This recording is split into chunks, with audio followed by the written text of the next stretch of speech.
In today's video, I'm going to teach you how to use the Outlook calendar in just 5 minutes. Whether you're new to Outlook or just looking to streamline your scheduling process, these simple steps will guide you through accessing and utilizing your Outlook calendar like a pro. Let's jump right in. To get started, head over to the Microsoft website and navigate to the Outlook login page. If you're not already logged in, that's your first step. Click on Sign In and enter your credentials. Remember, if you have two-factor authentication enabled, you'll need to complete that process as well.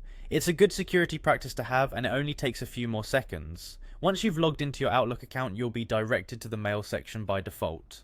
This is where you typically manage your emails, but for today's purpose, we are focusing on the calendar side of things. From here, you'll want to find and click on the calendar option. This is usually located on the lower left side of the page. The calendar interface will now open, displaying any existing events or appointments you may have already scheduled.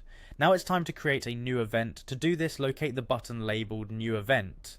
It's typically found at the top left corner of the calendar interface. Clicking this will bring up a form where you can begin to fill in all the details for your event. Here's where you can get specific. Add the event title, decide on the date and time, and indicate whether it will be a recurring event or a one-time appointment. Make sure to add any additional details relevant to the event. Outlook allows you to set reminders, add a location, and even invite other participants by entering their email addresses. This is particularly useful for scheduling meetings or coordinating group activities. Once you've filled in all the pertinent details, take a moment to review everything to ensure it's accurate.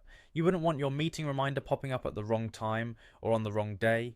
After you're satisfied that all the information is correct, go ahead and click the Save button. Your event is now scheduled and you'll see it appear on your calendar. And there you have it, you've successfully scheduled your event using Outlook's calendar. Be sure to make use of this tool as it can really help in managing your time more efficiently and keeping you organized in both your professional and personal life. If you ever need to make changes to an event, just click on the event in your calendar and choose to edit the details. Changes will be saved and any participants will be notified of any updates automatically. And with that, you're all set to make the most of your Outlook calendar. Thanks for following along and happy scheduling.